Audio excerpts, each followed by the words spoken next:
सादर प्रणाम। मैं हूं हिमांशु द्विवेदी और आपका स्वागत है हमारी खास पेशकश चर्चा में आज का हमारा विषय बेहद संजीदा है, नई शिक्षा नीति, एक साल कितने सवाल। दरअसल आज नई राष्ट्रीय शिक्षा नीति को एक साल पूरा हुआ। 29 जुलाई 2020 को इसे केंद्रीय मंत्रिमंडल से मंजूरी मिली थी। इससे पहले 1986 में शिक्षा नीति लागू की गई थी। 1992 में इस नीति में कुछ संशोधन भी किए गए थे, लेकिन 2020 को जो शिक्षा नीति जारी की गई, आज उसे विधिवत एक साल पूरा हो गया। एक साल पूरे होने पर प्रधानमंत्री नरेंद्र मोदी ने स्वयं शिक्षकों और विद्यार्थियों को संबोधित किया और कई नई परियोजनाओं की घोषणा भी की, जिसमें भारतीय साइन लैंग्वेज को सब्जेक्ट का दर्जा देना, शिक्षकों को आधुनिक जरूरतों के हिसाब से ट्रेनिंग दिया जाना, विद्यार्थियों को आने वाले समय में परीक्षा के डर से मुक्ति मिलना और देश की कुल जीडीपी का 6% हिस्सा शिक्षा पर खर्च होना, ये तमाम अहम बातें रहीं।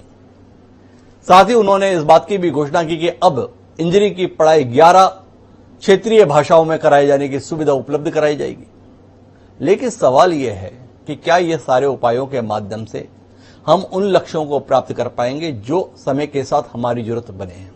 ये सवाल इसलिए उठ रहा है कि इस देश के आजाद होने के बाद से 1948 में पहला शिक्षा आयोग जो सर्वपल्ली डॉक्टर राधाकृष्णन की अध्यक्षता में गठित हुआ था, तब से लेकर लगातार सिलसिला चल रहा है। बड़े बड़े वादे किए जाते हैं, बड़े बड़े संकल्प लिए जाते हैं, लेकिन उन संकल्पों की पूर्ति के संदर्भ में हम नाकाम ही नजर आते हैं। देश में पहली शिक्षा नीति 1968 में अस्तित्व में आई थी और उस समय पर संकल्प लिया गया था कि 14 साल तक के सभी बच्चों को शिक्षित किया जाएगा। लेकिन आज 53 साल बाद भी वो लक्ष्य हम पा नहीं सके। पर नई शिक्षा नीति के संदर्भ में सबसे बड़ी चुनौती ये हो गई, ये शिक्षा नीति आई और उसी के साथ कोरोना का दौर, इसलिए तमाम चुनौतियों और बड़े स्वरूप में हमारे सामने है। हम आज इस विषय पर मंथन करेंगे, क्या उन चुनौतियों से निपटने के लिए हम वाकई सख्त तरीके से कदम उठा रहे हैं? क्या वाकई हमारे कदम ऐसे हैं जिसपे आने वाले सुनहरे भविष्य के संदर्भ में इस देश का युवा वर्ग भरोसा कर सकता है? इसी बात को समझाने के लिए 4 खास मेहमान हमारे साथ जुड़ रहे हैं। देश के जाने माने शिक्षाविद आज इस कार्यक्रम का हिस्सा बन रहे हैं, उनसे आपका परिचय कराएं और इस गंभीर विषय पर कुछ सार्थक विचार विनिमय की कोशिश करें। उससे पहले लेकिन समय है आज के विचार सूत्र का। हमारा आज का विचार सूत्र शिक्षा के महत्व को समर्पित ये कहता है कि विद्या नाम नरस्य कीर्तिर्तुला भाग्यक्षे चाश्रयो धेनु कामद्रद्वा प्रतिश्च विरहे नेत्रम तृतीयम च सा सत्कार्यातनम कुलस्य महिमा रत्नविर्ना भूषणम तस्मादन्य मुपेक्ष्य सर्व विषयम विदाधिकारम कुरु। अर्थात विद्या अनुपम कीर्ति है, भाग्य का नाश होने पर वह आश्रय देती है, कामधेनु है, विरह में रति समान है, तीसरा नेत्र है, सत्कार का मंदिर है, कुल महिमा है, बगैर रत्न का आभूषण है, इसलिए अन्य सब विषयों को छोड़कर विद्या का अधिकारी बने। इतना महत्वपूर्ण दर्शन, इतना महत्वपूर्ण चिंतन हमारे आदि ग्रंथों के माध्यम से हमें प्राप्त है। पर क्या हम इसके महत्व को समझ पाए हैं? और महत्व को समझकर क्या उसके अनुसार अपने जीवन में आचरण करने के लिए तत्पर हैं? ये सवाल है। और इसके साथ जुड़े हुए तमाम सवालों पर हमारे साथ बातचीत करने के लिए देश के जाने माने शिक्षाविद, एआईसीटी के chairman professor Anil D Sahasrabuddhe साहब हमारे साथ में। हमारे साथ पद्मश्री प्रोफेसर विनोद कुमार सिंह जी भी हैं, जो चेयर प्रोफेसर हैं आईआईटी कानपुर के। थोड़ी देर में हमारे साथ डॉक्टर राजीव सूद, फाउंडर डीन आरएमएल हॉस्पिटल, और प्रोफेसर सीबी शर्मा साहब जो एनआईओएस के चेयरमैन हैं, वह भी हमारे साथ हों। आप सभी का स्वागत है। और चर्चा की शुरुआत मैं सहस्त्रबुद्धे साहब से ही करता हूं, क्योंकि सहस्त्रबुद्धे साहब एक बड़ी घोषणा हमारे साथ साझा हुई है कि इंजीनियरिंग की पढ़ाई अब 11 क्षेत्रीय भाषाओं में भी कराई जाएगी। जिस देश में 73 साल बाद हिंदी में इंजीनियरिंग की पढ़ाई को लेकर संकट है, किताबों का संकट महसूस होता है, सामान्य तौर पर छात्रों की मानसिकता भी यही है कि अगर आगे बढ़ना है, कुछ करना है, तो अंग्रेजी में ही पढ़ाई ज्यादा मुफीद रहेगी। ऐसे में नई शिक्षा नीति के तहत इन प्रयोगों के आप कितना जायज मानते हैं? पर यह सवाल आपसे आगे बढ़ाऊं, उससे पहले चाहूंगा कि देश के प्रधानमंत्री ने आज इस देश को संबोधित करते हुए क्या महत्वपूर्ण बातें कही हैं, एक बार वो भी हम लोग सुने। तो एक बार प्रधानमंत्री जी के कथनों को सुनते हैं और फिर जाके आपके पास रूबरू होते हैं। और इसलिए नई राष्ट्रीय शिक्षा नीति युवाओं को ये विश्वास दिलाती है कि देश अब पूरी तरह से उनके साथ है, उनके हौसलों के साथ है। साथियों, बीते एक वर्ष में आपने भी ये महसूस किया होगा कि राष्ट्रीय शिक्षा नीति को किसी भी तरह के दबाव से मुक्त रखा गया है। जो ओपननेस पॉलिसी के लेवल पे है, वही ओपननेस स्टूडेंट्स को मिल रहे विकल्पों में भी है। अब स्टूडेंट्स कितना पढ़े, कितना समय तक पढ़े, ये सिर्फ बोर्ड्स और यूनिवर्सिटी नहीं तय करेगा। इस फैसले में स्टूडेंट्स की भी सहभागिता होगी। तो छात्रों की सहभागिता भी इस नीति के अंतर्गत शामिल है, ऐसा प्रधानमंत्री जी का कहना है। मैं सहस्त्रबुद्धे साहब से समझना चाहूंगा कि शिक्षा नीति के संदर्भ में एक साल के सफर को लेकर भी दृष्टि दें और आज जो ये घोषणा है इसके संदर्भ में भी अपने मंतव्य से हमें परिचित कराएं। नमस्कार शरद जी। सबसे प्रथम आपने शुरुआत में ही कहा था कि भारतीय भाषाओं में इंजीनियरिंग की शिक्षा देने में कितना सही है। मेरे ख्याल से आप कोई भी विषय लीजिए, अपनी मातृभाषा में सीखने के लिए आसानी होती है और दूसरे भाषा में सीखना है तो पहले वो भाषा में अपने को प्रभुत्व पाना पड़ता है, तभी हमको समझ में आती है। तो इसलिए ये अपनी मातृभाषा में इंजीनियरिंग हो, मेडिकल हो, लॉ हो या कोई भी फील्ड हो, वो सीखना आसान होता है और सुलभ होता है। और ऐसे छात्र है जो दूर दराज जगह से आते हैं, गांवों से आते हैं, जहां अंग्रेजी माध्यम की शालाएं नहीं है, तो उनको तो और भी कठिनाई पैदा होती है। तो इसलिए ये बहुत बड़ा कदम है और बहुत ही बेहतरीन कदम है। लेकिन आपने सही एक प्रश्न भी उसके साथ साथ बताया था कि जब हिंदी में भी हमारे पास ऐसी शिक्षा पद्धति नहीं थी, क्योंकि उसकी किताबें चाहिए, तो आज टेक्नोलॉजी के माध्यम से ये सभी चीजें आसानी से प्राप्त हो सकती है। AICTE ने एक artificial intelligence based translation tool develop किया है, जिसके माध्यम से हमारे अंग्रेजी में जो कोर्सेस है उसका ट्रांसलेशन यानी अनुवाद पहले तो हमने 8 भाषाओं में किया, बाद में 11 भाषाओं में किया, अभी 12 भाषाओं में। तो उसमें मलयालम, तमिल, तेलुगु, कन्नड़, मराठी, गुजराती, बंगाली, असमीज, ओडिया, पंजाबी, हिंदी तो है ही है, उसके अलावा उर्दू, ये सभी भाषाओं में हम ट्रांसलेशन में सक्सेसफुल रहे हैं और करीब करीब 90 से 95% तक वो टूल हमको एक्यूरेट रिजल्ट देता है। फिर हमारे कुछ टीचर्स जो उस भाषा को जानते हैं और उस विषय को जानते हैं, उसको यदि वो 5-10% जो है उसको यदि ठीक कर देंगे तो किताबें हो या हमारे स्वयं के अंग्रेजी के कोर्स हो, अपनी अपनी भाषा में सीखने के लिए प्राप्त हो जाएंगे, तब कोई कठिनाइयां नहीं आएगी। कोई कठिनाई नहीं आएगी। आपने एक रोशनी दी, लेकिन मैं एक चुनौती के संदर्भ में सहस्त्रबुद्धे साहब आपसे समझना चाहता हूं कि इसका निदान आप जैसा शिक्षाविद किस रूप में देखता है। एक खबर आपसे साझा करता हूं। कोलकाता के एक सरकारी हॉस्पिटल है, नील रत्न गवर्नमेंट कॉलेज एंड हॉस्पिटल, उसमें फॉरेंसिक डिपार्टमेंट ने मर्चुरी, जो शवों को रखने की जगह होती है, उसमें हेल्पर के लिए वैकेंसी निकाली 6 पदों की। हमारे यहां सामान्य बोलचाल की भाषा में उन्हें डोम कहते हैं, जो शवों को उठाते करते हैं। उसमें उम्र की सीमा थी 18 से 40 साल, मासिक वेतन 15,000 रुपए, 6 पद थे और उसके लिए तकरीबन 3,000 लोगों ने आवेदन किया। उसमें 100 इंजीनियर, 500 पोस्ट ग्रेजुएट और 2200 ग्रेजुएट थे, जबकि उसकी अर्हता में उम्र 18 से 40 साल और 8वीं पास होना ही मांगा गया था। आपसे जानना चाहता हूं कि 73 साल के सफर के बाद हमारे यहां उच्च शिक्षित सो कॉल्ड डिग्रियों की दृष्टि से कहे युवाओं की सपनों का अंतिम मुकाम इस रूप में देखने को मिल रहा है।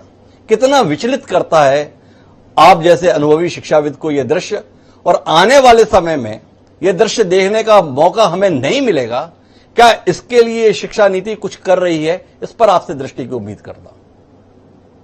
ये शिक्षा नीति इस मामले में भी बहुत गहरे तरीके से विचार करके ही ये बनाया गया है। आप यदि देखेंगे कि तो पहले जो 10+2 यानी 10 और 2 12वीं का जो सिस्टम था उसको बदलकर 5-3-3-4 का जो सिस्टम लाने की बात है, तो उसमें 6वीं क्लास के बाद हर छात्र को कम से कम एक वोकेशन पहले 3 साल में और अगले 4 साल में कम से कम और 2 स्किल्स में अपने को प्रतिनिधित्व करना चाहिए, एक्सपर्ट बनना चाहिए, ऐसा उसमें कहा गया है। और जब स्कूलों में अब यदि ताकत उनको वहां से ही मिलने शुरू हो जाती है तो इवन इंजीनियरिंग की पढ़ाई करने की जरूरत नहीं है, उसको 12वीं के बाद ही वो एम्प्लॉयबल अपने आप बन जाएगा। आज अनफॉर्चुनेटली स्किल के बारे में हमारे देश में 12वीं के बाद क्या इंजीनियरिंग में ही होने के बाद भी कई लोगों को स्किल नहीं है और इसीलिए AICTE ने 4 साल पहले से इंटर्नशिप मैंडेटरी किया। आप देखिए आपके मेडिकल एजुकेशन में मेडिकल डिग्री पाने के लिए उनका 4.5 साल का प्रोग्राम होने के बाद 1 साल वो अपना हॉस्पिटल में बड़े सीनियर डॉक्टर के साथ बिताता है, तभी उसको डिग्री मिलती है। लेकिन हमारे 70 साल में इंजीनियरिंग की डिग्री 4 साल का इंजीनियरिंग प्रोग्राम किया मिल जाती है और प्रैक्टिकल का कम अनुभव होते हुए भी वो जाते हैं बाहर, तब कई बार इंडस्ट्री उनको मानती है, नहीं मानती है। तो इसलिए इंटर्नशिप मैंडेटरी किया, करिकुलम में कंटिन्यूअस रिवीजन करना और उनको जो चैलेंजिंग प्रॉब्लम्स है उसको देना। हमारे स्मार्ट इंडिया हैकाथॉन के माध्यम से हो या परीक्षा पद्धति में बदलाव करके, यानी रोट लर्निंग और रट्टा मारने का नहीं है कि आपको सही समझ में आया है कि नहीं, आप क्रिटिकल थिंकर है कि नहीं, आपको एनालिटिकल एबिलिटी है कि नहीं, आप इनोवेटिव है कि नहीं, आप क्रिएटिव है कि नहीं। ये जब टेस्ट होने लगेगा तो स्टूडेंट्स मार्क्स के पीछे नहीं दौड़ेंगे, समझने के पीछे दौड़ेंगे, तब अपने आप सब लोग एम्प्लॉयबल हो जाएंगे। और एम्प्लॉयमेंट अपॉर्चुनिटी इतनी नहीं भी हो तो खुद का स्टार्टअप स्टार्ट करते हुए जॉब निर्माण करेंगे, लोगों को जॉब देंगे। तो सहस्त्रबुद्धे साहब काफी आशान्वित हैं नए परिवर्तन को लेकर। मेरे साथ में प्रोफेसर CB शर्मा साहब जुड़े हुए हैं, उनसे मैं स्कूली शिक्षा पर कुछ बात करना चाहता हूं, उसके बाद मैं विनोद सिंह जी के पास में रुक करूंगा। और CB शर्मा साहब, समझना ये चाहता हूं कि बहुत जोर शोर से जो दावा किया जा रहा है वो 5+3+3+4 के संदर्भ में किया जा रहा है। आपसे समझना ये चाहता हूं कि 5+3 का संदर्भ प्राइवेट स्कूलों के संदर्भ में तो तमाम शहरों में पहले से चल रहा था। हम इस परिवर्तन को लेकर बहुत उत्साहित हैं कि अब हम 3 साल से ही बच्चों को शैक्षणिक वातावरण देंगे। जो देश आजादी के 70 साल बाद 6 साल से 14 साल के बच्चों को संकल्प होने के बाद भी कि हम इन्हें हर हाल शिक्षित करेंगे, यह हमारा संकल्प है, तो अभी उस संकल्प के आसपास नहीं पहुंचा, वो देश अब बता रहा है कि हम 3 साल से ही लोगों को शिक्षित करना शुरू कर देंगे। पिछले 1 साल का अनुभव कितना भरोसा दिलाता है आप जैसे शिक्षाविद को इस संकल्प की दिशा में आगे बढ़ने के लिए? हिमांशु जी, सबसे पहले तो मैं आपको बधाई दूंगा कि आपने इतना बढ़िया विषय आज के दिन उठाया है जब प्रधानमंत्री आज देश को संबोधित किए हैं, और ये प्रश्न सबसे समीचीन है जी।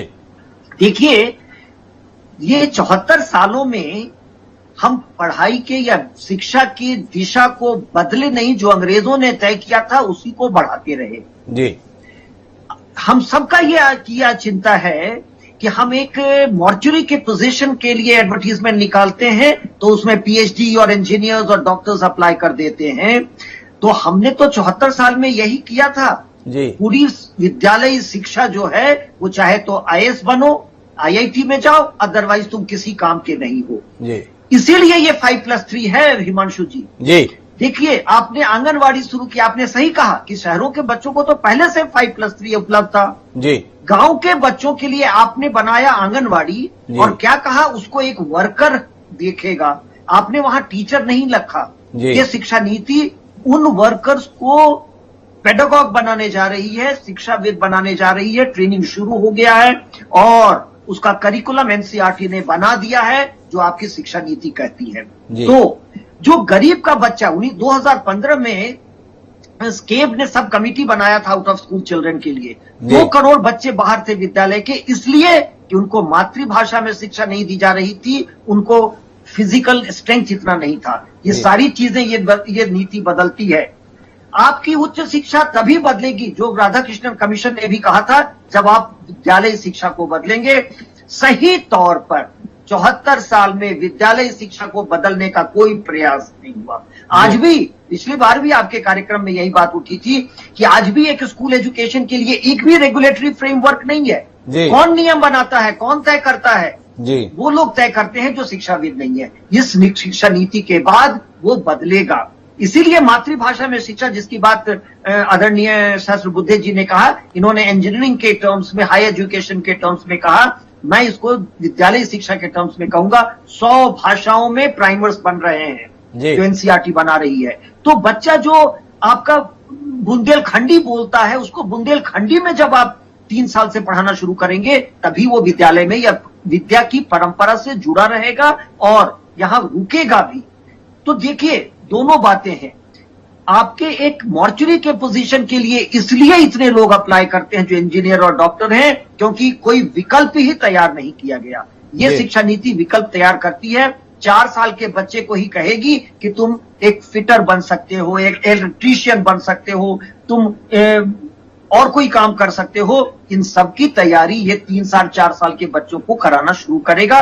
तो जो भार आपका हो गया है उच्च शिक्षा पर कि केवल इंजीनियर बने, वो खत्म होगा 2035 तक। हम अगले 5 साल में सभी बच्चों को लाने जा रहे हैं जो कोई ना कोई हुनर सीख करके 8 साल की उम्र तक पहुंचेंगे। मैं आपसे एक बात समझ लेता हूं सीबी शर्मा साहब, बहुत विनम्रता पूर्वक, करेंगे कैसे? इस देश में छात्रों के स्कूल आने का संकट है, ये तो अपने आप में एक समस्या है ही, पर उससे भी बड़ा संकट स्कूल में योग्य शिक्षकों की उपलब्धता कराने का है। जो अंग्रेजी के लेक्चरर होते हैं उन्हें अपना नाम लिखना नहीं आता है। इस हकीकत से हमारे तमाम अधिकारी समय समय पर रूबरू होते हैं।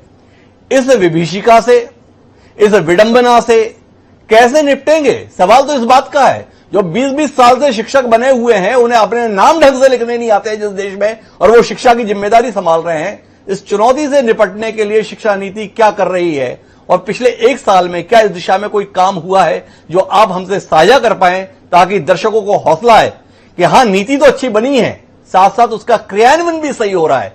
नीति और नीयत पर तो पहले भी संदेह नहीं रहा, पर क्रियान्वयन को लेकर हमेशा सफल रहे, इससे तो आप भी असहमत नहीं है। बहुत बढ़िया। अब पता नहीं हिमांशु जी, आप इतने समीचीन और एकदम रेलेवेंट क्वेश्चन कैसे उठा रहे हैं आज।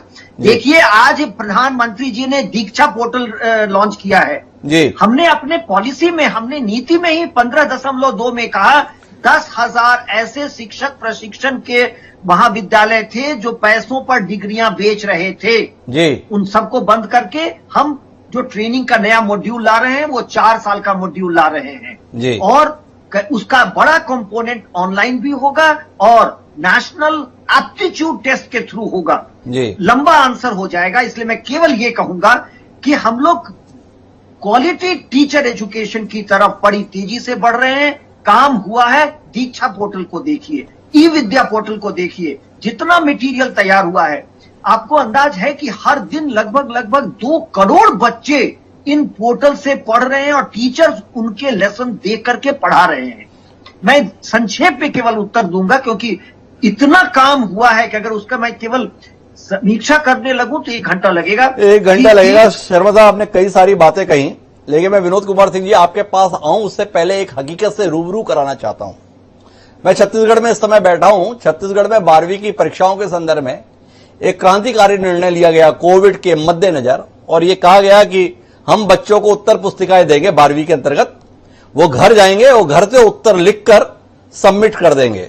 इस प्रदेश में इस तरीके से 12वीं की परीक्षा ली गई, और आपसे ये जानकारी साझा करना चाहता हूं कि घर से लिखकर उत्तर पुस्तिकाएं जमा करने के बाद 5,500 बच्चे फेल हो गए जो 10वीं की परीक्षा उत्तीर्ण किए हुए थे। इस हकीकत के बीच में आप जैसा गुणी शिक्षक कैसे उम्मीद कर रहा है कि वाकई हम 2025 में, 2030 में इन संकल्पों को पूरा कर लेंगे? 2022 में हम एप्टीट्यूड टेस्ट की बात कर रहे हैं कि अप टू द मार्क पहुंच जाएंगे। कुछ ज्यादा उम्मीदों के साथ नहीं जी। हिमांशु जी, इस समय मैं अपने गांव में हूं, आजमगढ़, और थोड़ा इंटरनेट, मैं इसीलिए फोन से आपको बात कर रहा हूं, शायद कुछ प्रॉब्लम थी, ये जो भी है जी। और मैं सुन रहा था प्रोफेसर सहस्रबुद्धे का, जो कि जिनको कि मैं बहुत दिनों से जानता हूं और मेरे बहुत प्रिय रहे हैं जी। और डॉक्टर शर्मा से पहले भी मैं उभरू हुआ हूं आपके चैनल पर जी। मैं इसी गांव से जी पूरी पढ़ाई की जी। इनफैक्ट मैंने टॉयलेट, जब बीएचयू मास्टर्स में गया तो मैंने टॉयलेट देखा, टॉयलेट कैसा होता है जी। 12th तक हिंदी में पढ़ा, मुझे अंग्रेजी तो आती भी नहीं थी। लवण, क्षार, मतलब जो साइंस केमिस्ट्री के, मैं केमिस्ट्री का प्रोफेसर हूं जी। और जैसे ट्रांसफॉर्मेशन 12th के बाद बीएससी यहीं से आजमगढ़ से किया, जो कि ईस्टर्न यूपी का थोड़ा सा बैकवर्ड पार्ट है जी। कभी दिक्कत नहीं हुई। मुझे हिंदी भी नहीं आती थी, भोजपुरी आती है जी। But I could go to Harvard, work with the Nobel laureate. Pronunciation की प्रॉब्लम थी, वो भी धीरे धीरे अब ठीक हो गई, जो भी है। तो मैं आपको एक चीज कहना चाहता हूं, पहले जो डिस्कशन हो रहा था भाषा के ऊपर, तो भाषा अगर आदमी अच्छा है तो भाषा कहीं भी पिकअप कर सकता है जी। और मैं जब बीएचयू में गया मास्टर्स करने, तो जो प्रोफेसर पढ़ाते थे उनकी अंग्रेजी समझ में नहीं आती थी, तो मैंने सोचा कि यहां से एमएससी नहीं करेंगे, चलो शिवली कॉलेज आजमगढ़ से करेंगे जी। अंग्रेजी की वजह से पीछे बैठता था, क्वेश्चन नहीं पूछ पाता था। मैं अपनी हिस्ट्री बता रहा हूं, तो उसको बैकग्राउंड में रहते हुए आपकी बात कर रहा हूं कि देखिए हम लोग बहुत बहुत डिफिकल्ट समय से गुजर रहे हैं हिमांशु जी। इसके पहले मैं कुछ बोलूं आपको, मैं बहुत आपके चैनल को आपको बधाई देना चाहूंगा कि आपने अप्रोप्रिएट टॉपिक और अप्रोप्रिएट समय चूज किया, जो कि आगे प्राइम मिनिस्टर जी ने हमें जो है कुछ इसके बारे में बोला और मैं अपने गांव में उनका पूरा भाषण सुना जी। देखिए 29 जुलाई को शिक्षा नीति लागू हुई और एक साल जो डिफिकल्टी है आप देख सकते हैं, ठीक है। तो मैं एग्जीक्यूशन के बारे में नहीं कुछ कमेंट करूंगा क्योंकि उसमें बहुत सारे कंस्ट्रेंट्स हैं जी। आपकी 12th क्लास की जो बात बोली है, देखिए हमारे पास ऑप्शंस क्या हैं कंट्री में जी। अच्छा ऑप्शन होगा कि हम एग्जाम लें जी, लेकिन अगर एग्जाम लें तो बच्चों की लाइफ से खिलवाड़ करना है जी। तो हर राज्य, हर मतलब स्टेट जो बोर्ड्स हैं या जो दिल्ली का बोर्ड है, सब लोग अपना डिसीजन लिए जी। मेरा एक मानना है कि अगर आदमी बच्चों को जो आपके स्टेट में पुस्तिका दी गई आप लिख के लाइए जी। अगर कोई क्वेश्चन बच्चे किताब से देख के भी आंसर लिखेंगे तो कुछ सीखेंगे जी, ठीक है। और अगर 12th वो पास भी हो जाते हैं, फेल हो जाते हैं, बहुत फर्क नहीं पड़ता क्योंकि हर जगह कंपटीशन है जी। और मैं यहां ध्यान दिलाना चाहूंगा कि हम लोग हमेशा गवर्नमेंट पर डिपेंड करते हैं जी। मैं देखता हूं लोग बच्चों का होमवर्क पेरेंट्स अपने कराते हैं कि बच्चा फर्स्ट डिवीजन आ जाए, पढ़े लिखे लोग जी। मेरे घर में मेरी वाइफ, हम अपने बच्चों का कभी होमवर्क नहीं कराए। हम थोड़ा सीनियर आदमी हैं, बच्चे आजकल बहुत सीनियर हैं जी। तो हमें कहना होगा कि बच्चे अपने पैर पर खड़े हों जी। तो एज ए पेरेंट हमें बच्चे को पढ़ाना होगा, उनको डिसिप्लिन लाना होगा जी। और मुझे एक तो ऑप्शन है एग्जाम स्टेट गवर्नमेंट करा सकता आपका जो भी छत्तीसगढ़ है जी। लेकिन उससे जो आउटकम होगा जी और इस तरह का जो डिसीजन लिया, दोनों को आपको अपनी लाइफ ज्यादा इंपॉर्टेंट है इस समय, तो उन्होंने डिसीजन लिया कि आप ये करिए जी। तो इसमें बहुत कुछ कहना बहुत मुश्किल होगा, बट पढ़ाई लिखाई का जितना आप बात करते हैं, गवर्नमेंट के अलावा मैं पेरेंट्स और को ज्यादा आजकल मैं क्रिटिसाइज करता हूं, जो बच्चों को सिर्फ मार्क्स वगैरह और डिग्री पर डिपेंड कराते हैं जी। स्किल की तरफ ध्यान नहीं देते क्योंकि आईटीआई में पढ़ेंगे तो उनकी बेइज्जती होगी जी। जो कि धीरे धीरे चेंज होगा। तो इस मतलब मेरे व्यूज बहुत डिफरेंट तरह के हैं, जो कि मैं हो सकता है गलत भी हूं, बट इस समय बहुत डिफरेंट है जी। और जो कुछ भी डेफिनेटली जो शिक्षा नीति आई है, मैं आपको सही बता दूं, मैंने कई जगह लेक्चर, इंडिया इंटरनेट सेंटर में लेक्चर दिया कई जी। नीति में कोई प्रॉब्लम नहीं है जी। नीति बहुत अच्छी है, अगर गवर्नमेंट इसको इन ट्रू स्पिरिट एग्जीक्यूट कर दे तो it is a wonderful thing. मेरे दो सवाल हैं आपसे, फिर मैं राजीव सूद साहब के पास चलने की प्रयास करूंगा। एक तो ये कि इस नीति के अंतर्गत ये कहा गया था कि उच्च शिक्षा की सारी बॉडीज डिमोलिश कर देंगे और केवल एक रेगुलेटर बॉडी होगी। एक साल हो गया, आप तो इस पेशे से जुड़े हुए हैं, क्या इस दिशा में कोई ठोस कदम उठा? ये आपसे पहला सवाल है मेरा। दूसरा, हमारी शिक्षा नीति को घोषित करते हुए तत्कालीन शिक्षा मंत्री रमेश पोखरियाल साहब, जो समय तो मानव संसाधन मंत्री थे, बाद में विभाग शिक्षा मंत्री के तौर पर हो गया, शिक्षा मंत्रालय के तौर पर, उन्होंने तक्षशिला, नालंदा का उल्लेख करते हुए कहा कि हम वहां तक ले जाना चाहते हैं, भारत को विश्व गुरु बनाना चाहते हैं। मेरी जानकारी यह कहती है कि उसमें केवल अध्ययन का विषय नहीं था, उस समय शोध पर बड़ा जोर दिया जाता था। और पिछले 70 साल के शिक्षा नीति के अंतर्गत शोध शब्द कहीं विलुप्त सा हो गया। आपसे जानना चाहता हूं कि क्या इस शिक्षा नीति में शोध के प्रति वो आग्रह, वो जिजीविषा, वो ललक, वो तड़प, वो उत्कंठा आप जैसे प्रोफेसर को महसूस हो रही है? क्या हमारी नीति के अंतर्गत वापस शोध की ओर लौटने की कोशिश है? ये मेरा आपसे 2 सवाल है।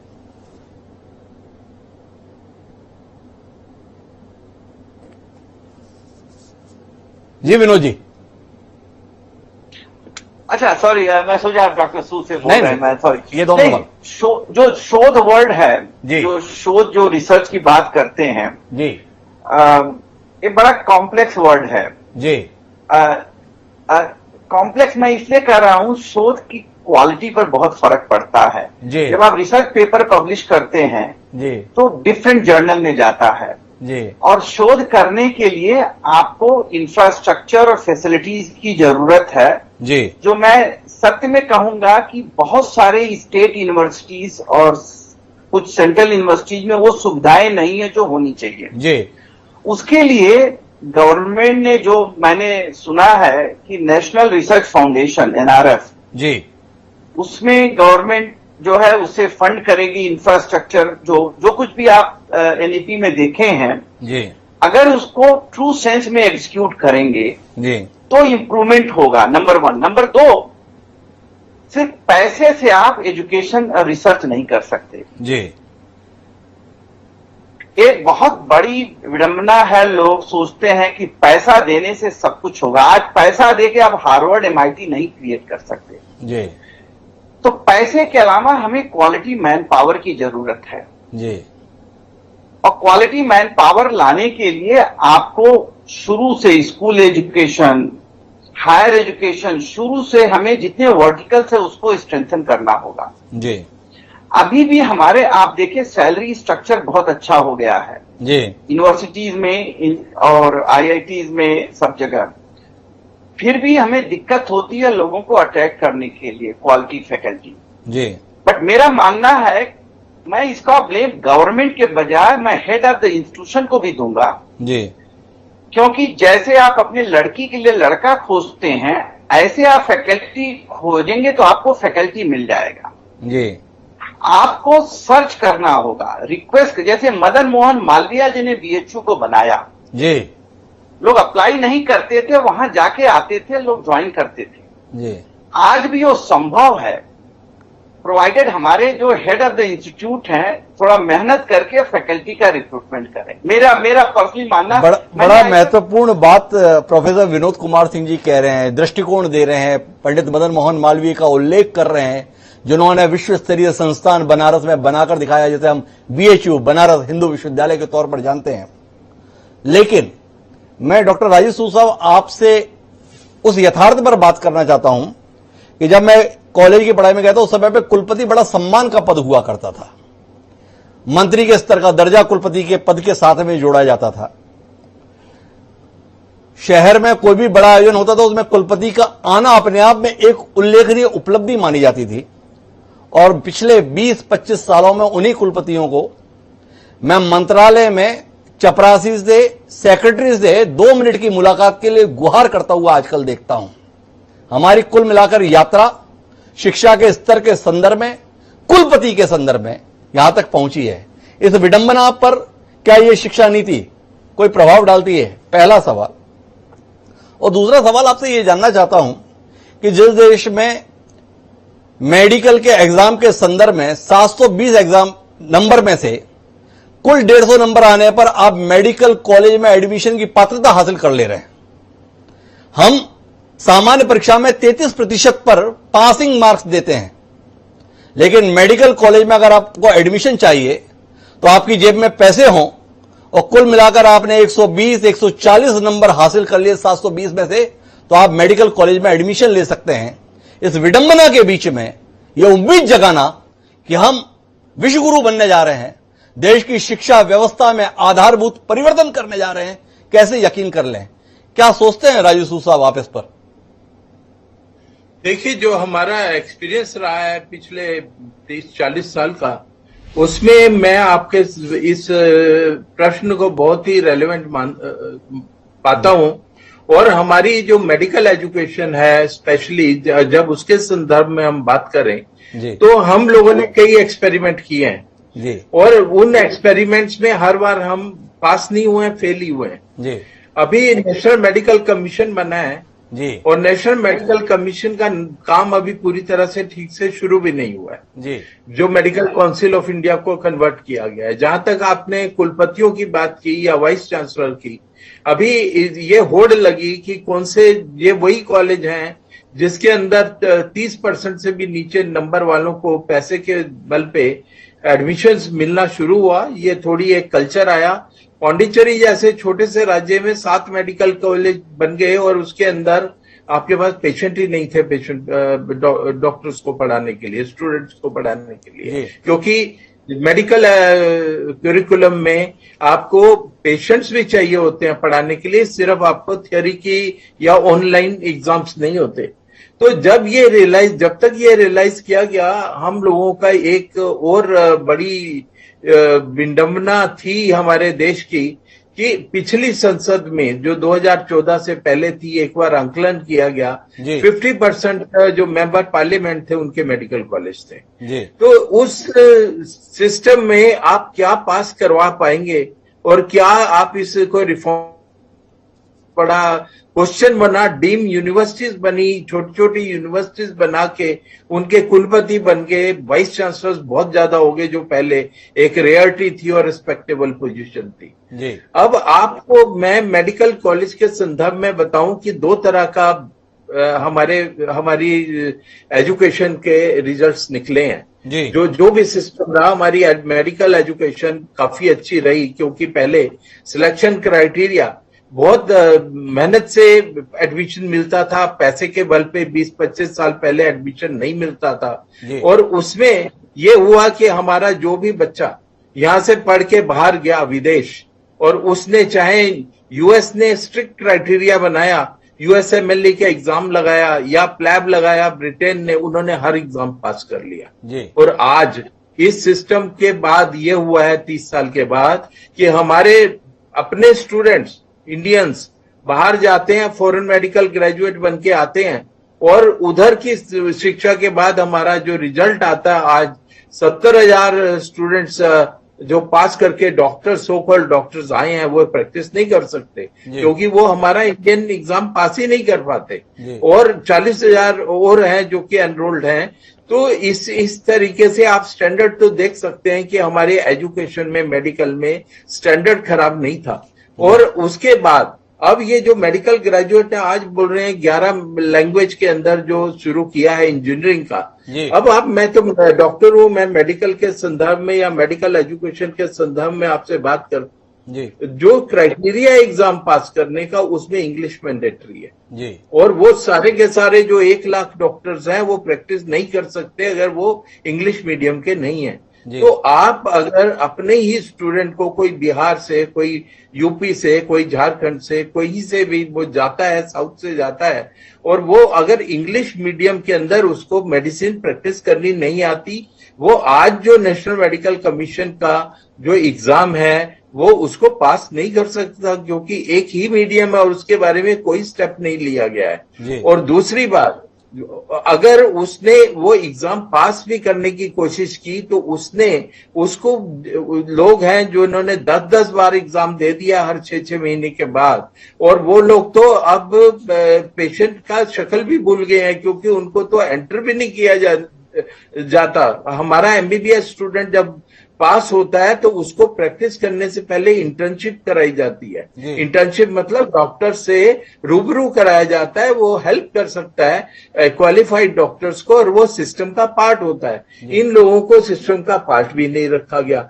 अभी मैं आपको एक और पीछे लेके चलता हूं कैसे रिफॉर्म्स हुए। 77 में इंडिया के डॉक्टर्स को उन्होंने कहा, बाहर की कंट्रीज ने, जैसे यूके ने कहा कि हम आपके स्टैंडर्ड जो है ऑल इंडिया इंस्टीट्यूट का तो ठीक है और कुछ इंस्टीट्यूट्स का ठीक है, पर हम आप सबको अलाउ नहीं कर सकते, आपको एग्जाम देना पड़ेगा। और वो एग्जाम जब शुरू हुआ तो इंडिया ने कहा हम भी आपके ग्रेजुएट्स को नहीं मानते, आपको भी एग्जाम देना पड़ेगा। अब आप ये बताइए कि ये तो कोई सोल्यूशन नहीं हुआ और इस सोल्यूशन को इम्प्लीमेंट किया गया 30 साल, और हमारे लोगों ने तो वहां जाके पास कर लिया और वहां के लोग तो आए नहीं यहाँ पे प्रैक्टिस करने के लिए, वो क्यों आएंगे। और उसके बाद जब ये सारा सिस्टम चला और हमारे यहाँ पे एक यूनिफॉर्मिटी के लिए एक नेशनल बोर्ड ऑफ एग्जामिनेशन बनाया गया, जिसको पहले MAMNS बोलते थे, कि आपने चाहे बिहार से किया या दिल्ली से किया, ऑल इंडिया इंस्टीट्यूट से किया या PGI से किया, आपको एक कॉमन एग्जाम देना पड़ेगा जिससे कॉमन स्टैंडर्ड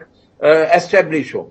बाद में वो अपने आप में ही एक इंस्टीट्यूट बन गया और वो इंडियन मेडिकल एक्ट के हिसाब से नहीं बना, वो एक ऐसा इंस्टीट्यूशन बन गया कि बिना एडमिशन के वहां पर, बिना प्रैक्टिस के, बिना एडमिशन टेस्ट के, वहां पे जो सुपरवाइजर थे वो अपनी मर्जी से हायर एजुकेशन के लिए लोगों को लेना शुरू किया। फिर दिल्ली हाई कोर्ट ने इंटरफियर किया, उन्होंने कहा आप भी जैसे बाकी कोर्सेज है उसकी तरह एंट्रेंस लीजिए। इस सारे सिस्टम को ठीक करने में 20-25 साल लग गए। हम पहले सिस्टम को खराब करते हैं, फिर उसकी कमियां ढूंढते हैं और उसके बाद फिर उसको ठीक करने की कोशिश करते हैं। अब आज जहां एक तरफ आप इंजीनियरिंग कॉलेजेस को रीजनल लैंग्वेजेस में 11 लैंग्वेजेस में आप जहां बात कर रहे हैं कि हम उसमें शुरू करेंगे इंजीनियरिंग को, आप मेडिकल का क्या कर रहे हैं।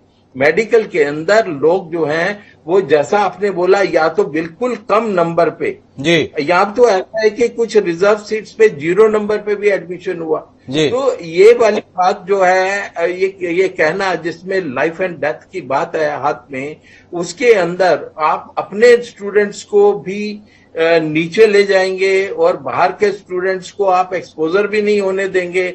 आप ही के स्टूडेंट जब आपके यहाँ से पास करके बाहर जाते हैं, इससे सारा दुनिया स्वागत करती है, वो लीड कर रहे हैं पूरे विश्व में। और जब आप ही के स्टूडेंट बाहर पढ़ के आते हैं और वापिस आते हैं, जो रशियन कंट्रीज हैं या और इस तरह की कंट्रीज हैं, और वो यहाँ पे आकर एक पेशेंट भी नहीं देख पाते, तो आप ऐसी कंट्रीज में जो परमिशन देते हैं, कौन देता है? वो कौन देता है? कई सारे सवाल उठा दिए डॉक्टर राजीव सूद साहब ने वर्तमान शिक्षा नीति के संदर्भ में।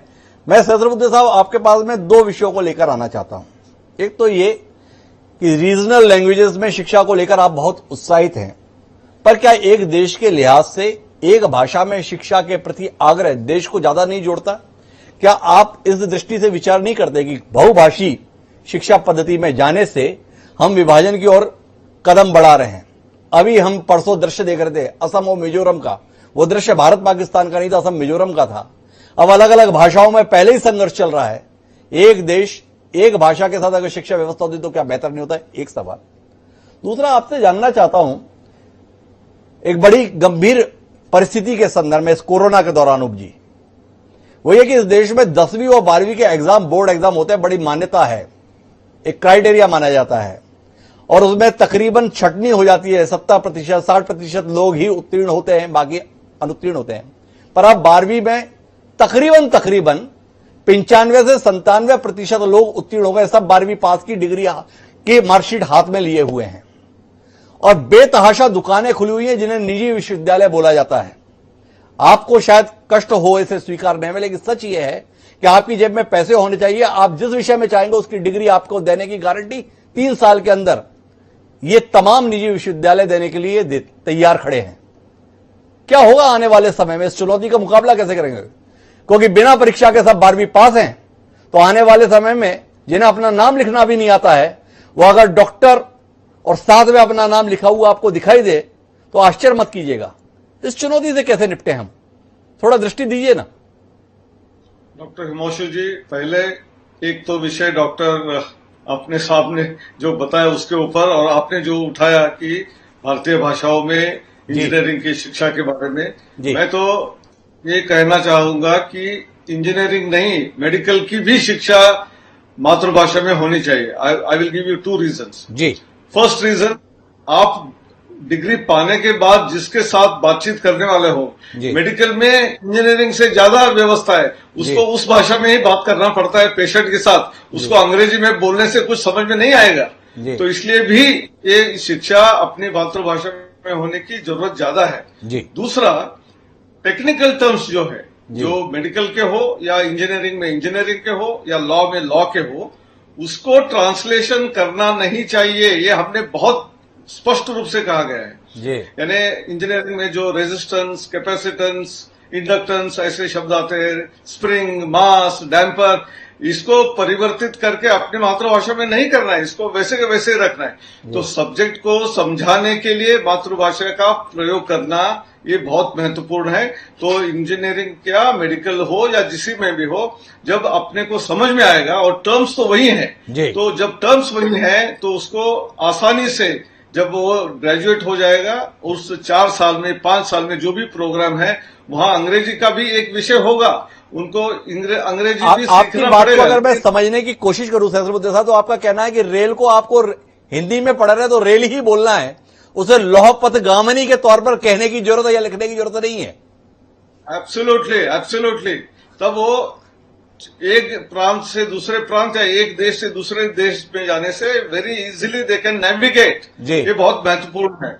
लेकिन जॉब में जब आप फैक्ट्री में काम कर रहे हैं तो वहां लेबर जो काम करता है उसको थोड़ी अंग्रेजी में वो बता सकेंगे, उसको तो अपनी मातृभाषा हिंदी में या तमिल में या कन्नड़ में या मराठी में या बंगाली में ही बोलना पड़ेगा। तो इसलिए ये मातृभाषा में सीखना बहुत महत्वपूर्ण है, इसमें कोई प्रॉब्लम नहीं है। और जब हम सोच अपनी मातृभाषा से शुरुआत करते हैं, जो हम इनोवेशन रिसर्च की बात करते हैं, वो ज्यादा प्रखर रूप से बाहर आती है, तो इसलिए भी ये जरूरी है। अब दूसरी बात आई, ये कोरोना की वजह से 10वीं 12वीं कक्षा के छात्रों को बिना परीक्षा के जो दिया, लेकिन वो ऐसे बिना परीक्षा का दिया, इसका मतलब किसी को मार्क बांटे नहीं गए हैं, उनके पिछले 2-3 साल के मार्क्स का एवरेज करके दिया गया है। मतलब बहुत विनम्रता पूर्वक, आप बहुत वरिष्ठ हैं, लेकिन मैं आपको थोड़ा जमीनी हकीकत से रूबरू कराना चाहता हूं। मध्य प्रदेश हो या छत्तीसगढ़, 12वीं के रिजल्ट का पुराना इतिहास निकालिए, 35-40% बच्चे उत्तीर्ण होते थे जितना लोग परीक्षा में शामिल होते थे। आज ये रिजल्ट निकला है, 100% उत्तीर्ण हैं, 100%। उन सबके पास 12वीं पास की मार्कशीट है। और सहस्त्रबुद्धे साहब, मैं आपको उस चिंता से रूबरू करा रहा हूं जिसे आज आप इस कार्यक्रम में अस्वीकार करते हैं, पर कल देश इसे देखेगा कि ये तमाम बच्चों की जेब में केवल पैसे की जरूरत है। उच्च शिक्षा के नाम पर निजी विश्वविद्यालयों के तौर पर जो दुकानें खोल दी गई हैं, जहां पर केवल और केवल आप पैसे भर दीजिए, आपकी रिसर्च वो खुद लिख के सबमिट करा देंगे। कुल मिलाकर आपके पास में जितना टाइम चाहिए, ग्रेजुएट होने के लिए 3 साल, पोस्ट ग्रेजुएट होने के लिए 5 साल, पीएचडी के संदर्भ में 4 साल, और आपको हर डिग्री उपलब्ध हो जाएगी। कैसे निपटे इसको? अभी तक कम से कम 12वीं परीक्षा एक स्टैंडर्ड होती थी। इस चिंता के संदर्भ में आप जैसे सुयोग्य शिक्षाविद कुछ ध्यान देंगे, कोई दिशा देंगे? ये सवाल आपसे है। हिमांशु जी, आप दूसरे ढंग से पेश कर रहे हैं। मैं कह रहा हूं कि जब जो सीबीएसई ने अनाउंस किया 9वीं 10वीं 11वीं के 30-40% रिजल्ट के माध्यम से करेंगे, तो ऐसा रिजल्ट कभी नहीं निकल सकता है। जो छात्रों ने वो 9वीं 10वीं या 11वीं अच्छे तरीके से पास हो गए, उसके परसेंटेज के रेशो में जब करेंगे। अब यदि किसी राज्य ने या किसी जगह में पूरे के पूरे स्टूडेंट को पास करने का निर्णय लिया तो गलत तो है ही है। जब हम उनका कंटिन्यूअस इवैल्यूएशन के माध्यम से पिछले 3 साल का एवरेज लेके करते हैं तो सारे लोग पास हो ही नहीं सकेंगे, और जो पास होंगे उनके कम यानी संख्या से पास हो सकते हैं 35-40। और जब हम एंट्रेंस एग्जाम के बाद में, या एंट्रेंस एग्जाम नहीं है, तो जब मार्क्स का एवरेज के हायर मार्क्स के ऊपर ही एडमिशन देंगे, ऐसा जब करेंगे तब ऐसे छात्रों को एडमिशन नहीं मिलेगा। आप दूसरे ढंग से पेश कर रहे हैं। सहस्त्रबुद्धे साहब बहुत आदर्श स्थितियों में हैं, वो सीबीएसई को ध्यान में रखते हुए बात कर रहे हैं, पर इस देश में कुल शिक्षा में 3 या 4% हिस्सा सीबीएसई का है, बाकी सब राज्य के बोर्ड का है। शायद सीबी शर्मा साहब इस चुनौती के संदर्भ में कुछ बेहतर दृष्टि हमारे साथ साझा करें। सहस्त्रबुद्धे साहब का देश के संदर्भ में अपना एक नजरिया है, मैं उसका सम्मान करता हूं, लेकिन जमीनी हकीकत के संदर्भ में सीबी शर्मा साहब आपसे जानना चाहूंगा, क्या ये सवाल मौजूद नहीं है? क्या ये चुनौती नहीं है? क्या ये आने वाले समय के लिए एक संकट नहीं है? हिमांशु जी आप थोड़ा मुझे माफ करेंगे जी। जो आपने कुलपतियों के बारे में प्रश्न उठाया जी, नीपा जो सरकारी संस्था है, वाइस चांसलर्स के अपॉइंटमेंट पर एक सेमिनार की थी, सुधा राव कमेटी रिपोर्ट है, पढ़िए। उसमें सरकारी रिपोर्ट में कहता है कुलपतियों का चुनाव मसल एंड मनी पावर के आधार पर होता है, ये सरकारी रिपोर्ट कहता है जी। हम शुरू में जब कुलपति चुनते थे तो कहते थे पर्सन ऑफ एमिनेंस जी, फिर उसको बदला गया क्योंकि एमिनेंट कोई होता ही नहीं था, कोई भतीजा कोई भतीजी ये एमिनेंट हो जाते थे। तो हम लोगों ने कहा एक सर्च कमेटी होगी, जो सर्च कम सिलेक्शन कमेटी होगी। पता नहीं मुझे बोलना चाहिए कि नहीं बोलना चाहिए, हम लोग तो आपको देना ही चाहिए। लोगों का विश्वास है कि डिजर्विंग एक्सेलेंट लोगों का चुनाव कुलपति के रूप में होता है। कितने कुलपति पिछले 3 साल में अरेस्ट होकर के और पद छोड़ना पड़ा है फॉर करप्शन चार्जेस, क्या हो रहा था। लेकिन जब आप शिक्षा नीति देती है सेक्शन 19 में, हम एक नए सिलेक्शन का प्रोसेस ला रहे हैं जो बोर्ड ऑफ गवर्नर्स करेगा, संस्था का अपना करेगा, तो उस पर सोचा गया है।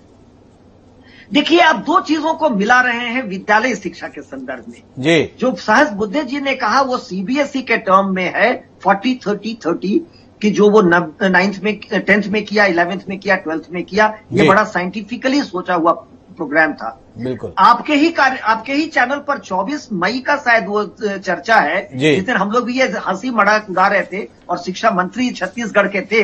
ये कैसी परीक्षा है कि आपने कॉपी और प्रश्न पत्र दोनों दे दिए। और उस दिन मैंने कहा था कि you are heading toward a chaos, आप 99% बच्चों को पास करने जा रहे हैं और ये बच्चे अभी और हिमांशु जी केओस नहीं आया है जी। ये दिल्ली यूनिवर्सिटी के बेस्ट कॉलेजेस को भर देंगे और जो ट्रांसपेरेंट स्कूल हैं, जो अपना रिकॉर्ड ठीक से रखे हैं, उनके बच्चों को किसी अच्छे कॉलेज में दाखिला नहीं मिलेगा। हिंदी कॉलेज, पिरोरीमल कॉलेज, एसआरसीसी, ये सब में ऐसे बच्चे आ जाएंगे जो फेक रिजल्ट लेके आ रहे हैं। मैं बड़ी विनम्रता से कहूंगा, कहना ही पड़ेगा शिक्षाविद होने के नाते। देखिए विद्यालयी शिक्षा बिल्कुल देश में ठीक नहीं चली है जी। निर्णय लेने का तरीका बिल्कुल गलत है जी। आपका कोई भी एक प्रोफेशनल बॉडी नहीं है जो स्कूल के लिए निर्णय लेता है जी। ये पर्सन स्पेसिफिक हो गया है, मैं क्या बताऊं। तो आपको एक रेगुलेटरी बॉडी बनाना होगा, प्रोफेशनल्स की बॉडी बनाना होगा जो विद्यालय शिक्षा के लिए निर्णय ले जी। तो आप आज क्यों रो रहे हैं कि 99% बच्चे पास होके आ गए?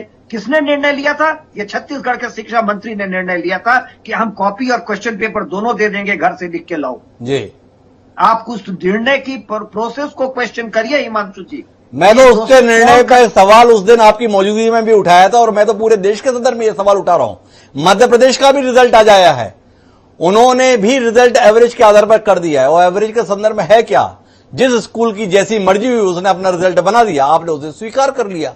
इस विसंगति का मुकाबला कितनी अच्छी नीति बना ली जाए, निपटेंगे कैसे, ये सवाल है। लेकिन मैं प्रोफेसर विनोद कुमार सिंह जी आपके पास रुख करना चाहता हूं और आपसे जानना यह चाहता हूं कि नई शिक्षा नीति को लिए जितनी उम्मीदें जताई जा रही हैं, बतौर आईआईटी कॉलेज के प्रोफेसर होने के नाते ऐसा क्या इसमें आपने देखा है जो पहले नहीं था और अब आपको लगता है कि इसके माध्यम से होगा?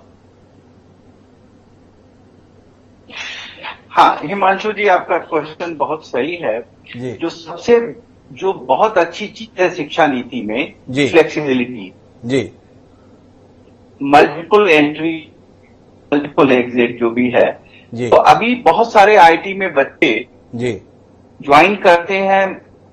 कई बार हमने देखा है कंप्यूटर साइंस में एडमिशन मिला है, इलेक्ट्रिकल इंजीनियरिंग मिला, उनको पसंद नहीं है जी। ठीक है, तो इस फ्लेक्सिबिलिटी के साथ उनको काफी सुविधाएं होंगी। दूसरी चीज यह है जी कि नहीं है एडमिशन ले लिया because of moral pressure of parents और फैमिली ऑफ फ्रेंड्स जी, आप एग्जिट हो सकते हैं विद सम डिग्री जी। ठीक है, जो कि वेस्टर्न सिस्टम का एक मॉडल है। अगर आप जाएं तो बहुत सारी फ्लेक्सिबिलिटी होती है जी। आप इंजीनियरिंग से साइंस में जा सकते हैं, मेडिकल में जा सकते हैं, आर्ट्स में जा सकते हैं, तो वो बहुत बड़ी चीज है। आईआईटी सिस्टम थोड़ा अलग है। प्रोफेसर सहस बुद्धे भी आईटी गुवाहाटी में प्रोफेसर रहे हैं, वो जानते हैं। आईटी सिस्टम और यूनिवर्सिटी सिस्टम से थोड़ा सा अलग है जी।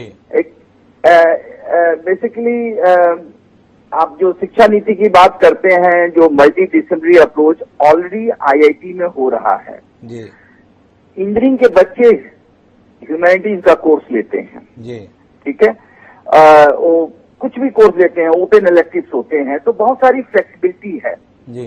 तो आई थिंक फायदा तो बहुत हुआ है अगर आप कोई स्पेसिफिक, बट यूनिवर्सिटी सिस्टम में जहाँ की एकदम से फ्लेक्सिबिलिटी नहीं थी जी, वहाँ ज्यादा फायदा होगा। आईटी में तो फ्लेक्सिबिलिटी बहुत रही है और इनफैक्ट गवर्नेंस सिस्टम भी मैं मानता हूँ कि बहुत अच्छा है बिकॉज कंपेयर टू यूनिवर्सिटी। मैं विनोद सिंह जी आपसे एक और सवाल करना चाहता हूं जो इस शिक्षा नीति से तो नहीं है पर आपके संस्थान के संदर्भ में प्रयोग से जुड़ा हुआ है। इस देश में आजादी के बाद आईआईटी नाम की संस्था अस्तित्व में आई, क्रमागत रूप से वो 5 आईआईटी इस देश में उत्कृष्ट तकनीकी शिक्षा के मानक प्रामाणिक तौर पर माने गए। लेकिन पिछले कुछ समय से ये बताने के लिए कि हम कितना बेहतर काम कर रहे हैं, हर राज्य में इंजीनियरिंग कॉलेज खोल दिया गया और उसका नाम आईआईटी दिया गया। आपसे जानना चाहता हूं इस प्रयोग के कितने साथ हैं आप? आईआईटी जो वर्षों की साधना के बाद एक ब्रांड बना था, एक विश्वास का प्रतीक था, उसको हर राज्य में स्थापित करने के माध्यम से उस ब्रांड के साथ कोई खिलवाड़ हुआ या आपको लगता है कि बिल्कुल ठीक हुआ? तो हिमांशु जी, मैं हमेशा से फेवर में रहा हूँ जी। मैं हर राज्य में एक आईआईटी होना चाहिए जी। हमारा कंट्री इतना बड़ा है जी। एक आप देखिए कि इतना बड़ा कंट्री, इतनी पॉपुलेशन है, 5 आईआईटी एनफ नहीं है। आप ये देखिए, एक अमेरिका का टेक्सास ऑस्टिन लीजिए जी, 800 एकड़ में 57,000 बच्चे पढ़ते हैं, 37,000 अंडर ग्रेजुएट हैं, उनका स्केल बड़ा है जी। तो हमारे यहाँ नंबर ऑफ आईआईटी भी बढ़ाने हैं और उनका स्केल भी बढ़ाना है। फॉर एग्जाम्पल आईआईटी कानपुर में 7,500 स्टूडेंट्स है, मेरा मानना है कि 15,000 स्टूडेंट्स होने चाहिए, बट वो करने के लिए हमें इंफ्रास्ट्रक्चर की जरूरत है, पैसे की जरूरत है, जो कि धीरे धीरे होगा। मैं आईसर का डायरेक्टर रहा हूं, मेरा मानना है कि हर स्टेट में एक आईसर होना चाहिए। मैं इस सवाल को थोड़ा और विस्तार देता हूं। हमने एक रीजनल इंजीनियरिंग कॉलेज के कंसेप्ट को अपनाया था और आईआईटी को अपनाया था। हमने रुड़की को आईआईटी का दर्जा देने में भी तकरीबन 90-100 साल का समय लिया और अब आप पहले दिन से उसे आईआईटी का दर्जा दे देते हैं। अभी रायपुर में आईआईटी चल रहा है जिसके पास ना अपनी बिल्डिंग है, ना अपना कोई प्रयोगशाला है, एक रीजनल इंजीनियरिंग कॉलेज यहां पर है, उसी में ही सो कॉल्ड आईआईटी चल रहा है। सहमत हैं इस प्रयोग से? इत्तेफाक रखते हैं? ठीक है। इसमें मैं गवर्नमेंट का दोष नहीं दूंगा। अशोक ठाकुर सेक्रेटरी होते थे जी। मैं मजाक में बोला, जो डायरेक्टर कैंपस 7 साल में न बनाए उसको निकाल देना चाहिए जी। ठीक है, मैं इनफॉर्मल बात कर रहा हूँ जी। देखिए, गवर्नमेंट पैसा देती है जी। अगर आपको इंस्टीट्यूशन बनाया गया, आप डायरेक्टर हैं, वाइस चांसलर हैं, आपकी जिम्मेदारी है प्रॉपर समय में। बहाने तो 10 बना सकते हैं। मैंने आईसर भोपाल जो है 6 साल में बनाया जी। अपने से कंस्ट्रक्शन किया, सीपीडब्ल्यूडी को नहीं दिया, तो पैसे बचते हैं जी। और आपको बता दें, फैकल्टी की जो आप बात करते हैं जी, आईसर भोपाल में dozen of faculty, they are PhD, MIT, Caltech, Berkeley, और मध्य प्रदेश में फैकल्टी अट्रैक्ट करना इतना कुछ भी माने, बट वहां लोग ज्वाइन किए, वो अप्लाई नहीं किए, मैंने उनकी एप्लीकेशन लाया। तो पॉसिबल है। हम गवर्नमेंट को दोष देने के बजाय हमारे जो हेड ऑफ द इंस्टीट्यूशन है, मैं उनको दोषी मानता हूं। उनको दोषी मानते हैं प्रोफेसर विनोद कुमार सिंह जी, लेकिन उनका मानना है कि देश की जरूरतों के हिसाब से ये होना चाहिए, उनका नजरिया है। सीबी शर्मा साहब को हस्तक्षेप कर रहे थे, उनकी बात सुनते हैं और फिर डॉक्टर राजीव सूद जी के पास चलते हैं जी। देखिए हिमांशु जी, संस्था स्थापित करने का निर्णय बड़ा सोचा समझा होना चाहिए। संस्थाएं ऐसे नहीं बना करती है।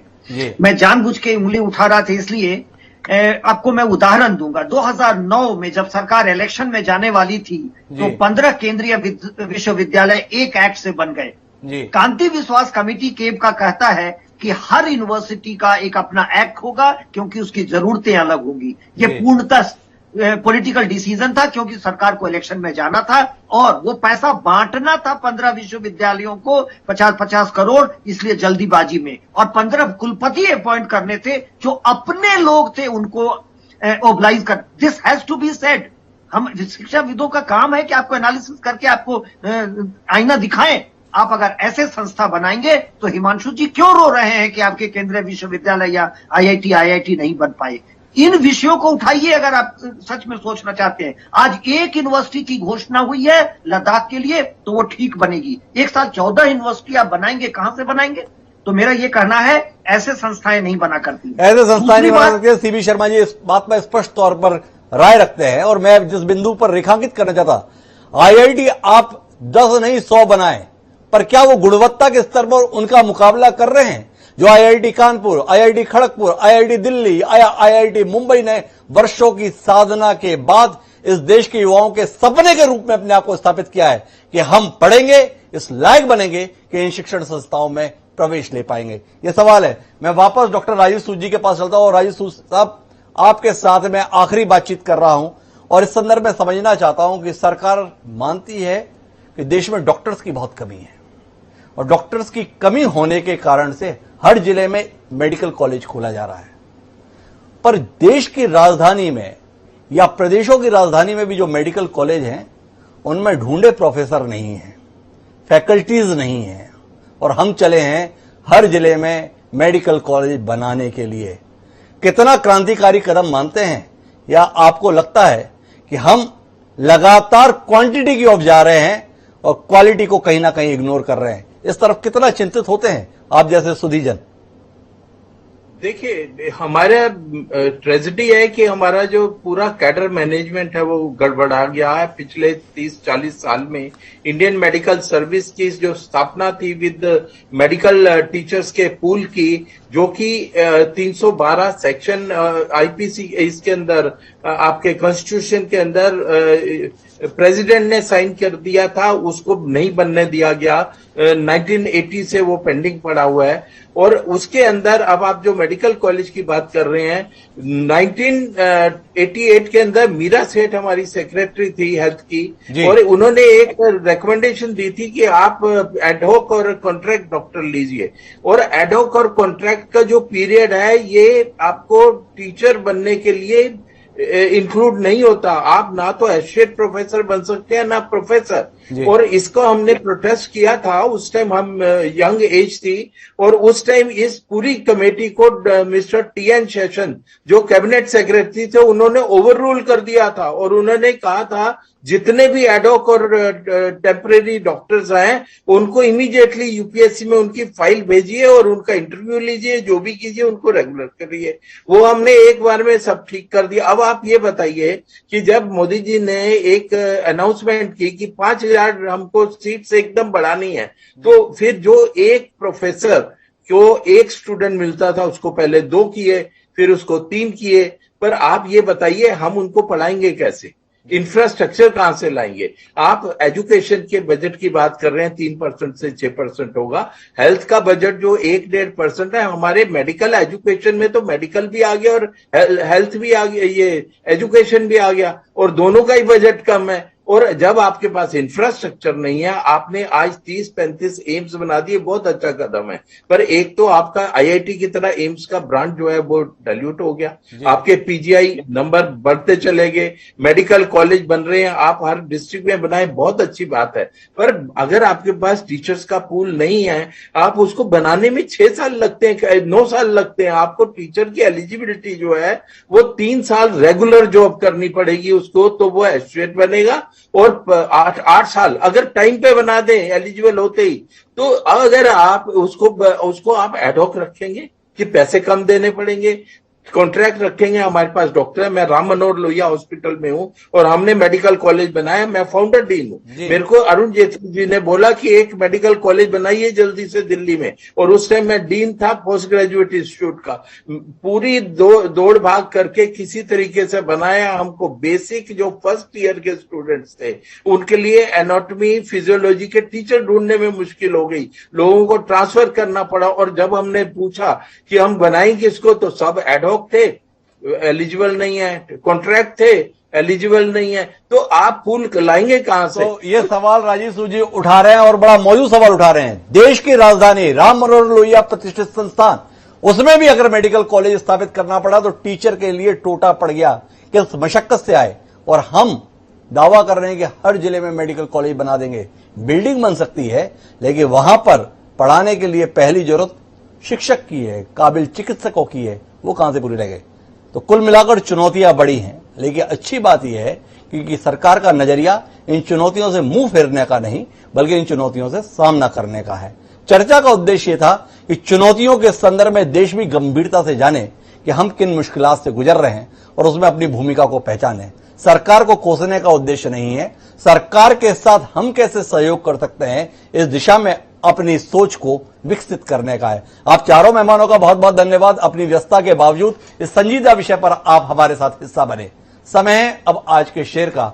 हमारा आज का शेर चुनौतियों और उसका सामना करने की प्रवृत्ति को समर्पित ये कहता है कि हुआ करती है दुश्वारी ही से आसानियां पैदा, कि हुआ करती है दुश्वारी ही से आसानियां पैदा, बड़े नादान है मुश्किल को जो मुश्किल समझते हैं। अलम मुजफ्फर नगरी ने जो ये शेर दिया था, वो शेर हमें आने वाले समय के लिए हौसला देता है।